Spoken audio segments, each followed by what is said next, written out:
الناس كلها، العرب كله بكل الدول العربية مستاءة وممتعضة شلون السعودية أقامت موسم الرياض بنفس الوقت اللي كان في مشاكل وقصف في فلسطين، وشلون ما طلعوا مظاهرات السعودية، وشلون ما لغوا بالسعودية، وشلون ما عملوا. وهي السعودية، أنا راح أحكي منطقيا، السعودية تعتبر من أفضل الدول العربية بترتيب أفضل الدول العالمية. أنا بدي أحكي رأيي، ما بيهمني رأي الناس، بيصطفلوا الناس شو بيعتقدوا شو بيفكروا. انا المهم اني احكي وجهة نظري. السعودية وملك السعودية والقادة تبع السعودية والشعب السعودي همه نفسه، هذا الشيء صح. وانا سبق وحكيت القضية الفلسطينية هي قضية الفلسطينيين فقط، ومانا قضية السوري ولا قضية المصري ولا قضية اللبناني ولا قضية اي حدا. ليش؟ لانه النفاق ما منيح، انك تكون منافق وكذاب وكلب ما منيح. المصري بيقول لك القضية الفلسطينية قضيتنا، ما انتم 90 مليون، ليش ما حدا عم يسترجي؟ لاحظ، مو لانه ما عندكم عدد، في عدد، بس انتم خايفين تفوتوا بمرحلة ما تحت الفقر. هي مانا شتيمة، هذا امر واقع، لانه اذا الجيش المصري دخل بحرب هيركب على حاله ديون الله مولاها، ومصر مانا متحملة. هذا اولا. ثانيا، لبنان بيقول لك حزب الله ليش ما عم يضرب؟ لك حزب الله حبيبي في وراه شعب بيفكر، عم يفكروا بالشعب. هلا انا ماني برجع بقول انا ماني مع حدا، بس انا عم احكي لكم شو الواقع. حزب الله بيفكر بالشعب حبيبي. بتعرف اذا حزب الله فات بحرب شو بيصير بالشعب اللبناني؟ شو بيصير بلبنان؟ لا تنقلب عليها واطيها، لا حدا يجي يزاود، لا حدا يجي يكون كذاب، لا حدا يكون منافق يا اخي. سوريا حتى لو كانت بعزة ما راح تفوت بهيك حرب حبيبي. اللي هلا اللي صاير بغزة هو عبارة عن حرب مانا ابدا والله مهمة. هاي حرب. المغرب العربي كلهم مؤيدين للقضية، بس شو قدموا للقضية غير تأييدهم من ورا الشاشات؟ بيحطوا اعلام فلسطين بالبروفايلات ان كان او بالبوبجي، غير هيك ما بيقدروا يعملوا. النفاق ما منيح يا عمري. ملك المغرب لا يستطيع ان يعمل شيء، ما بيقدر، ما بيطلع بايده شيء يعمل شيء لفلسطين، تونس، جزائر، ما حدا بيقدر، ما حدا بيقدر. لا تكونوا كذابين ومنافقين. السعوديه اعطتكم اياها من الاخير، بتقول لك انا اول شيء البلد، الارض، ثاني شيء شعبي. القاده تبع السعوديه هيك، الملك تبع السعوديه زلمه فهمان، زلمه بيهمه مصلحه شعبه، بيهمه مصلحه ارض. طبعا هجوم غير طبيعي من المرتزقه، شغلونا بقضيه فلسطين. انا قضيتي مهي فلسطين، انا قضيتي بلدي بس، شو اللي يصير في بلدي، ايش التطورات، هذه قضيتي. قاعدين يكتبون قاطعوا المنتجات الامريكيه هذا. اوكي، انت قاطع الدولار في امريكا في فلسطين، قاطع الكوفيهات اللي في فلسطين اللي تابعه للامريكان اللي هي تدعم اليهود على قولك عشان احنا نقاطعها. او يا اخي انت اصنع لي سياره خلني استخدمها يا اخوي انت اللي تبيني اقاطع، ومن عيوني انا بقاطع ما عندي مشكله. اثنين، انت لو قاطعت الدولار قاطع البترول والدولار، انت اللي تطلبني اني انا اقاطع عشان انا اقاطع معك. ثلاثة، دول الخليج وحكام العرب ما قصروا في دعم القضية الفلسطينية، واكثر دولة دعمت القضية الفلسطينية والشعب الفلسطيني بلدي المملكة العربية السعودية بمليارات المليارات. شتمونا في المنابر يوم مات الملك عبد الله، شتموه، علقوا صورة قاسم سليماني وسووا له تمثال وقعدوا يبكون عليه. هو ما دعمهم، هو اللي اساء لهم. طبعا انتم قضيتكم مع حماس، مهم معنا احنا. حماس كل ما هدت الاوضاع في فلسطين هي اللي تقتل الشعب الفلسطيني بهجومها على اسرائيل عشان التمدد عن طريق ايران، عن طريق حزب الشيطان. هذا ما يخصنا الموضوع، هذا منكم لهم، انتم تتخالصون مع بعض، احنا ما لنا شغل نجي نعمل ونعطيك وهذول يجون يهدون ويلا القضيه ترجع من جديد. لا هذه ليست قضيه العرب، هذه قضيتكم انتم مع حماس. العرب والمسلمين يدعوا لكم بالنصر، بس أنتم قضيتكم مع أن السعودية وقفت معكم في شهداء مدفونين عندكم في 48. أكثر دولة دعمت فلسطين رقم واحد حنا. ولما تيجي الأسئلة تمشي في فلسطين من هم الداعمين للقضية الفلسطينية يذكرون أسماء غير اسم السعودية. السعودية مكروهة، لو في اثنين تقاتلوا في بلاد السند على طول وقفوا السعودية. احنا مشغولين في بناء وطننا. القضية الفلسطينية حكومتنا ما قصرت ولن نقاطع أي شيء، إحنا مع ولاة أمرنا. قالوا لنا يمين يمين، قالوا لنا يسار يسار، ما راح نقاطع إلا اللي يقاطعونه ولاة أمرنا، ولا راح ندمر علاقاتنا مع أحد عشان ناس تشتمنا ليل نهار.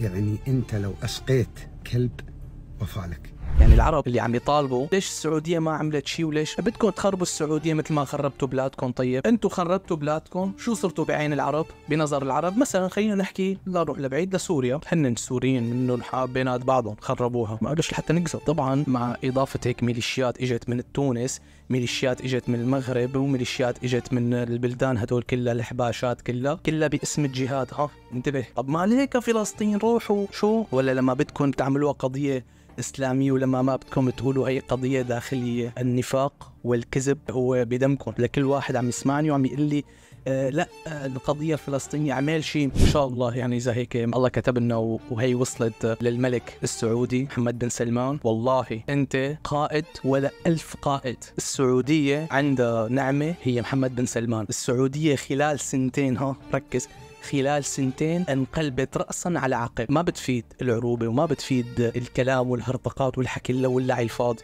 هن بهمهم البلد والشعب. هي القيادة الحكيمة، هذا اسمه قائد حكيم. محمد بن سلمان نعم للسعودية. والشيخ هذا آل تركي، والله أنا ما بعرفه ولا بتابعه ولا بشوفه، هو وزير الترفيه مثل ما فهمت، عم يشتغل بطريقة وصل السعودية مو بس لبر الأمان، لأكثر من بر الأمان. لألكم ليش؟ تتذكروا لما اليمن كانت عم تقصف السعودية، كان عم تصفقوا، حماس كانت عم تبارك لليمن، إسماعيل هنية كان عم يبارك لليمن. أنا بأمور سياسية ما بدي فوت، بس أنا عم أحكي لكم الوقائع اللي صارت. الشعب السعودي مانو مضطر انه هي تكون قضيته، هذا الشيء حكوه هن قانون. عم بحكي لكم وانا عم بقول لكم شو لازم يكون. ما مضطرين يرفعوا العلم الفلسطيني. تتعرض للسجن والغرامة إذا رفعت أي أعلام أجنبية على أراضي المملكة العربية السعودية دون الحصول على تصريح، سواء كان هذا العلم لدولة أجنبية، سواء كانت عربية أو غير عربية، أو كان لقضية، أو كان لقبيلة أو جماعة، أو لفكرة أنت مؤمن بها، فلا يجوز على الإطلاق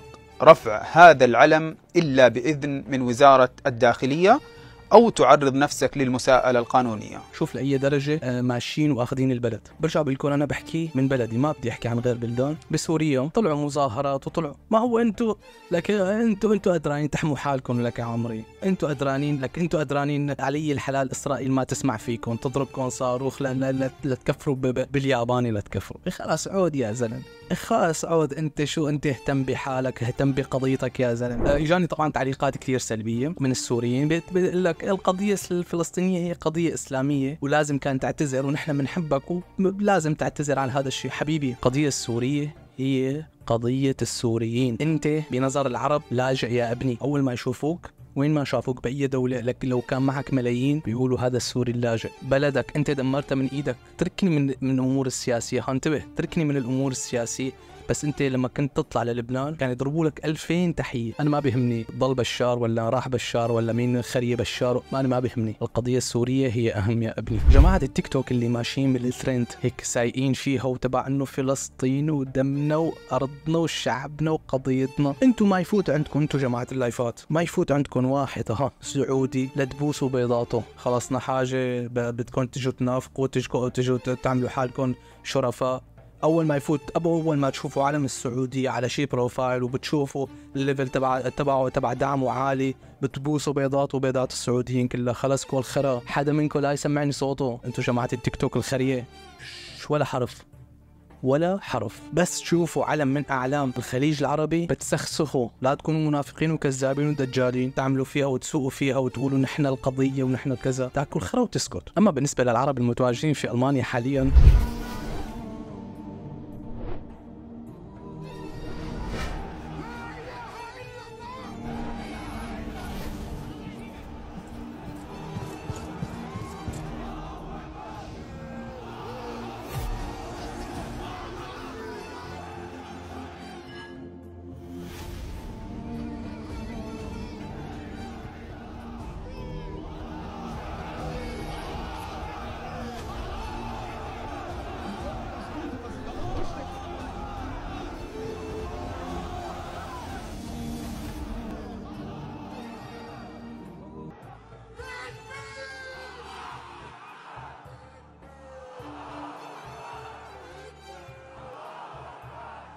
يعني انتم بربكم هدول الفيديوهات مناسبة مثلا انت ببلد ما بلدك وعم تكبر وعم تكسر وعم تخرب وعم تدمر وعم تعمل، انت ببلد ما بلدك، من كل مخك انت بدك تفكر انه رح تقدر تخرب البلد هون، مثلا تخرب المانيا او تخرب اي بلد عم تطلع وتكبر فيه. يا جحش يا غبي، انت ما عم تعطي صورة للالمان او للاجانب غير صورة واحدة، يلي هي انه بشار الاسد منيح عمل فيكم. التصرف اللي كان عم يتصرفوا معكم بشار وجماعته والجيش والامن والكل يعني كان صحيح، لانه انتم ما بتجوا غير هيك. يلي انت ما بتفهم، يلي مخك صرمايتي بمخك، انت لو بتفهموا بليره كنتوا طلعتوا بمظاهرات مرخصه، مو تيجوا تعملوا لي فيها ضرب مراجل وتكسروا وتخربوا سيارات الشرطه وتخربوا ميتورات. هذا رح يرجع عليكم بالضرر حبيبي، مثل ما هلا عم يصير بالعراقيه باخواننا العراقيه. طلعوا بمظاهره مليونيه بالعراق، الحكومه الالمانيه قالوا تعال جيبوا لنا العراقيه، كل شيء اجى ترحيل يلا بيترحل بسرعه. طب شو ذنبهم هدول العالم يا اخي؟ اذا انت جحش شو ذنبه هذا اللي اجى بده يعيش بده يامن مستقبله؟ شو ذنبه؟ اذا انت حمار وحيوان ومحشش وعم تضرب، شو ذنبه هذا اللي اجى بألف يا ويلا وصل؟ شو ذنبه تخرب عليه يا جحش؟ مو بس العراقي حتى السوري يا سيدي، انت خربت بلدك،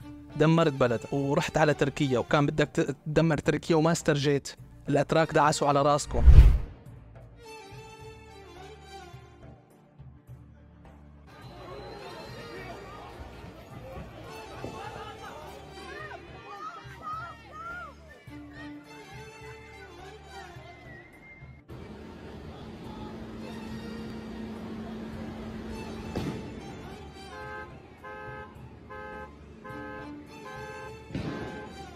ليش ما عملتوا هالمظاهرات بتركيا؟ ليش ما رحتوا عند امير المؤمنين تبعكم تبع اردوغان؟ ولا ما بتسترجوا؟ انا هون زلمه بحكي كلمه حق. المظاهرات اللي هون عملتوها بالمانيا لو عملتوها بتركيا كان شقكم شق 4، كان شقكم 4، مو اردوغان، الشعب التركي كان فسخكم هيك، فسخكم فسخ، داعسين على راسكم بتركيا. مو مسترجرين تحكوا حرف، ما بتسترجوا تقولوا نحن سوريين ولا نحن عرب، لك اسم كلمه عربي هيك الكتابه العربيه مو مسترجرين تحطوها على محلاتكم. فكلوا خرا وعدوا، لا تيجوا تعملوا لنا فيها. والله حي السعوديه من هون للسعوديه، الله حي ملك السعوديه والشعب السعودي من هون لعنده.